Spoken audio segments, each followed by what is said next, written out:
Ça fait 4 ans que je prends le métro tous les jours, donc je vais vous donner toutes mes petites astuces pour prendre le métro tranquillement dans Paris. La plus grosse astuce, c'est savoir où les portes vont s'ouvrir, ça marche à tous les coups. Il faut que vous regardiez, je vais essayer de vous mettre une photo, des endroits où il y a le plus de traces. Oui, le métro est dégueu et franchement, autant en prendre avantage.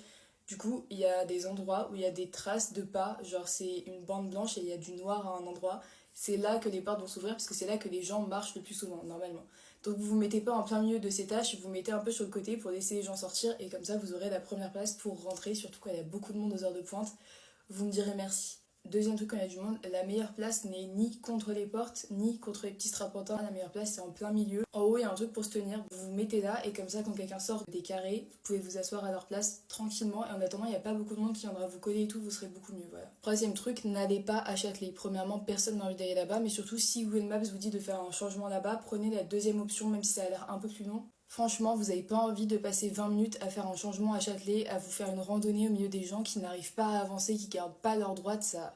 Une fois sur deux, quand on dit que le trafic est interrompu et que tout le monde sort au bout de 2 minutes du wagon, si vous restez là encore 5-10 minutes, ça va reprendre et vous perdrez moins de temps que de faire 600 changements. Donc attendez un peu, vous verrez, ça peut vous sauver une après-midi. Un grand basique, ne sortez jamais votre téléphone quand les portes sont ouvertes ou quand elles vont s'ouvrir, parce que c'est là qu'on se fait voler son téléphone.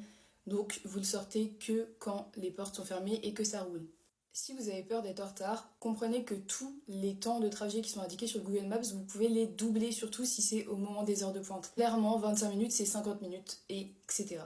Truc de survie, n'achetez jamais de la nourriture ou des boissons des distributeurs. Voilà, même si vous êtes assoiffé, affamé, n'y allez jamais. Franchement, vous avez vu l'état du métro, je vous explique même pas depuis quand sont ces trucs-là. Vraiment, attendez de sortir. Faites un petit arrêt, allez à la boulangerie, et voilà.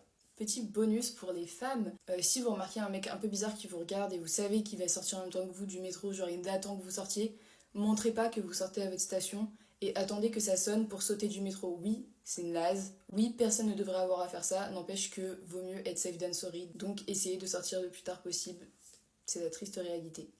N'oubliez pas que 90% du temps, les gens ne sont pas méchants, mais ils ont juste peur que vous veniez les embêter ou pire. Et du coup, c'est pour ça qu'ils vont pas être très sympas d'entrée de jeu, mais si vous avez besoin d'aide, etc., n'hésitez pas à demander soit aux agents, soit à quelqu'un qui vous semble un peu sympa. Et si vous voulez plus de conseils, n'hésitez pas à vous abonner. Moi, je vous dis à demain. Bye!